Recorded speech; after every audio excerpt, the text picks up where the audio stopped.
नमस्कार। एनसीईआरटी के अध्याय सौरमंडल में पृथ्वी के इस एग्जाम फोकस विश्लेषण में आप सभी का स्वागत है। हम इस अध्याय की हर एक लाइन को एग्जाम के पॉइंट ऑफ व्यू से कवर करेंगे। तो चलिए शुरू करते हैं। तो देखिए, इस अध्याय में हम उन सबसे ज़रूरी टॉपिक्स पर फोकस करेंगे जहां से बार बार सवाल बनते हैं, जैसे कि खगोलीय पिंड क्या होते हैं, ग्रहों का क्लासिफिकेशन यानी आंतरिक और बाह्य ग्रह कौन से हैं, हमारी पृथ्वी की क्या खासियतें हैं और आखिर में आकाशगंगा और ब्रह्मांड की संरचना कैसी है। हमारी पूरी चर्चा इसी स्ट्रक्चर के हिसाब से आगे बढ़ेगी ताकि एक एक कॉन्सेप्ट बिल्कुल क्लियर हो जाए। तो सबसे पहले टॉपिक से शुरू करते हैं। तो हमारा पहला सेक्शन है खगोलीय पिंड और तारे।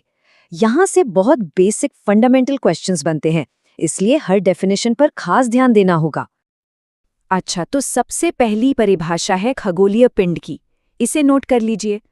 सूर्य, चंद्रमा और आसमान में रात के समय चमकने वाली हर एक वस्तु खगोलीय पिंड यानी सेलेस्टियल बॉडी कहलाती है।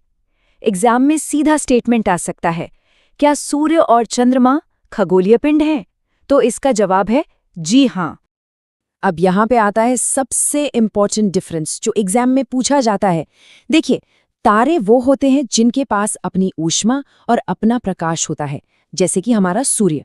लेकिन दूसरी तरफ जो ग्रह जैसे पिंड हैं, उनके पास अपनी हीट और लाइट नहीं होती, वो तारों के प्रकाश से ही चमकते हैं। ये पॉइंट बिल्कुल क्लियर होना चाहिए।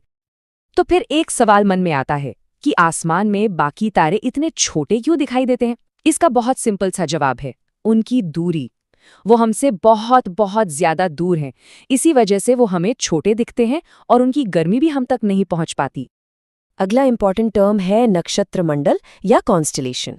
ये क्या है? ये तारों के अलग अलग ग्रुप से बनी हुई आकृतियां हैं। इसके एग्जाम्पल जरूर याद रखने हैं, अर्सा मेजर या बिग बेयर और सप्तऋषि। एग्जाम का डायरेक्ट क्वेश्चन है, सप्तऋषि किस नक्षत्र मंडल का भाग है? तो सही उत्तर है अर्सा मेजर। अच्छा, पुराने समय में लोग रात में दिशा कैसे पता करते थे? ध्रुव तारे की मदद से। इसकी खासियत ये है कि ये हमेशा उत्तर दिशा को बताता है और अपनी जगह पर स्थिर रहता है। और जैसा कि स्लाइड में दिख रहा है, इसे सप्तर्षि की मदद से बहुत आसानी से ढूंढा जा सकता है। तो तारों की बात हो गई। चलिए, अब आते हैं हमारे अपने खगोलीय परिवार पर, यानी प्लैनेट्स और हमारे सोलर सिस्टम पर। जैसा हमने अभी अभी बात की, ग्रहों की अपनी ऊष्मा और प्रकाश नहीं होता। एक और इम्पॉर्टेंट फैक्ट है कि प्लैनेट शब्द ग्रीक भाषा के शब्द प्लैनेटाइज से आया है। इसका मतलब होता है परिभ्रमक, यानी चारों ओर घूमने वाला। ये भी एग्जाम में पूछा जा सकता है। तो हमारा सौरमंडल क्या है? ये एक परिवार है जिसमें सूर्य, 8 ग्रह, उनके उपग्रह और क्षुद्र ग्रह और उल्कापिंड जैसे दूसरे खगोलीय पिंड शामिल हैं। और इस पूरे परिवार का मुखिया है हमारा सूर्य। सूर्य से जुड़े ये की फैक्ट्स सीधे सीधे एग्जाम में आते हैं। पहला, ये सौरमंडल के केंद्र में है। दूसरा, ये बहुत गर्म गैसों से बना है। तीसरा, इसका खिंचाव बल यानी ग्रेविटी ही सबको बांधे रखता है। और चौथा, पृथ्वी से इसकी दूरी लगभग 15 करोड़ किलोमीटर है। ये नंबर याद रखना बहुत जरूरी है। चलिए, अब आते हैं इस चैप्टर के सबसे इंपॉर्टेंट सेक्शन पर, जहां से सबसे ज्यादा डेटा बेस्ड क्वेश्चंस बनते हैं, यानी ग्रहों का क्रम और उनसे जुड़े फैक्ट्स एंड फिगर्स। सूर्य से दूरी के हिसाब से ग्रहों का ये क्रम बिल्कुल याद कर लेना है। बुध, शुक्र, पृथ्वी, मंगल, बृहस्पति, शनि, यूरेनस और नेपच्यून। साथ ही ये भी याद रखिए कि ये सभी ग्रह एक फिक्स्ड रास्ते पर सूर्य का चक्कर लगाते हैं, जिसे कक्षा या ऑर्बिट कहते हैं। अब जरा इस टेबल को ध्यान से देखिए। यहाँ से कई सवाल निकलते हैं। सूर्य का चक्कर सबसे जल्दी कौन लगाता है? बुध, सिर्फ 88 दिनों में। सबसे धीरे? नेपट्यून। किन दो ग्रहों का घूर्णन काल यानी रोटेशन पीरियड लगभग बराबर है? पृथ्वी और मंगल, दोनों का लगभग 1 दिन। और हाँ, शुक्र को पृथ्वी का जुड़वा ग्रह भी कहा जाता है, क्योंकि इसका साइज और शेप लगभग पृथ्वी जैसा ही है। हमारे सौरमंडल के ग्रहों को 2 ग्रुप में बांटा गया है। पहले 4 ग्रह बुध, शुक्र, पृथ्वी और मंगल आंतरिक ग्रह कहलाते हैं। ये सूर्य के नजदीक हैं और चट्टानों से बने हैं। बाकी के 4 बृहस्पति, शनि, यूरेनस और नेपच्यून बाह्य ग्रह हैं। ये सूर्य से दूर हैं और गैस और तरल पदार्थों से बने हैं। अब हम बात करेंगे हमारे अपने ग्रह पृथ्वी की। यहाँ से कुछ स्पेसिफिक टर्म्स पर आधारित क्वेश्चंस बनते हैं। सबसे पहला और इम्पॉर्टेंट टर्म है भूआब या जियोइड। पृथ्वी पूरी तरह गोल नहीं है, ये ध्रुवों पर थोड़ी चपटी है, इसी शेप को भूआब कहते हैं। एग्जाम के लिए ये 2 रैंक्स भी याद रखनी है। सूर्य से दूरी में पृथ्वी तीसरा ग्रह है और साइज में 5वां सबसे बड़ा ग्रह। तो सवाल ये है कि पृथ्वी पर ही जीवन क्यों संभव है? इसकी वजह है यहाँ की फेवरेबल कंडीशंस। यहाँ ना तो बहुत गर्मी है ना बहुत ठंड, यहाँ पानी भी है और हवा भी, और सबसे जरूरी जीवन के लिए जरूरी गैसें जैसे ऑक्सीजन भी मौजूद है। और हाँ, इसे नीला ग्रह भी कहते हैं क्योंकि इसकी 2/3 सतह पानी से ढकी है। ग्रहों की कहानी के बाद अब बारी है उनके साथियों की, यानी उपग्रहों की।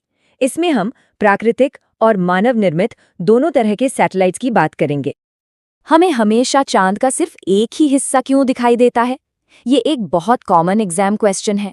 इसका सीधा सा कारण है कि चंद्रमा को पृथ्वी का चक्कर लगाने और अपनी धुरी पर घूमने में लगभग बराबर समय लगता है, जो कि है 27 दिन। इसके अलावा नील आर्मस्ट्रॉन्ग का नाम और तारीख 20 जुलाई 1969 भी याद रखना जरूरी है। तो उपग्रह 2 तरह के होते हैं। एक है प्राकृतिक, जैसे हमारा चंद्रमा, जो ग्रहों के चक्कर काटते हैं। दूसरे हैं मानव निर्मित, जिन्हें वैज्ञानिक बनाते हैं और रॉकेट से अंतरिक्ष में भेजते हैं। इनका काम कम्युनिकेशन और जानकारी इकट्ठा करना होता है। INSS, IRS और EDUSAT कुछ भारतीय सैटेलाइट्स के उदाहरण हैं। ठीक है, अब हम अपने आखिरी सेक्शन में हैं। इसमें हम सौरमंडल के कुछ छोटे पिंडों से शुरू करके पूरे ब्रह्मांड की विशाल संरचना को समझेंगे। क्षुद्र ग्रह या एस्टेरॉइड्स, इस टॉपिक से सबसे ज्यादा पूछा जाने वाला सवाल है इनकी लोकेशन। इसको मार्क कर लीजिए। क्षुद्र ग्रह पट्टी मंगल और बृहस्पति ग्रहों की कक्षाओं के बीच पाई जाती है। अब बात करते हैं उल्कापिंड की, यानी मीटियोरॉइड्स। ये चट्टानों के छोटे छोटे टुकड़े होते हैं। जब ये पृथ्वी के एटमॉस्फेयर में एंटर करते हैं तो हवा के फ्रिक्शन से जलने लगते हैं और एक चमकदार लकीर बनाते हैं, जिसे हम आम भाषा में टूटता तारा भी कहते हैं। हमारा सौरमंडल जिस गैलेक्सी का हिस्सा है, उसका नाम है मिल्की वे। हिंदी में इसे कहते हैं आकाशगंगा। इसका ये नाम क्यों पड़ा? क्योंकि प्राचीन भारत में लोगों ने इसकी कल्पना आसमान में बहती हुई एक प्रकाश की नदी के रूप में की थी। तो अब पूरी पिक्चर को समझिए। हम पृथ्वी ग्रह पर हैं। हमारी पृथ्वी सौरमंडल का हिस्सा है। हमारा सौरमंडल आकाशगंगा यानी मिल्की वे का हिस्सा है, और ऐसी लाखों आकाशगंगाएं मिलकर इस पूरे ब्रह्मांड को बनाती हैं। ये एक बहुत ही महत्वपूर्ण हिस्टोरिकल फैक्ट है। हमारे प्राचीन भारत के महान खगोल शास्त्री आर्यभट्ट ने सदियों पहले ही ये बता दिया था कि ग्रहों और चंद्रमा का अपना कोई प्रकाश नहीं होता। वो तो सिर्फ सूर्य के प्रकाश को रिफ्लेक्ट करते हैं और इसीलिए चमकते हैं। चलिए अब एक क्विक रिवीजन करते हैं। खगोलीय पिंड, रात में चमकने वाली हर वस्तु।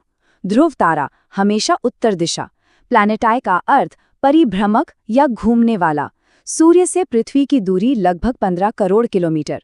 पृथ्वी का जुड़वा ग्रह शुक्र।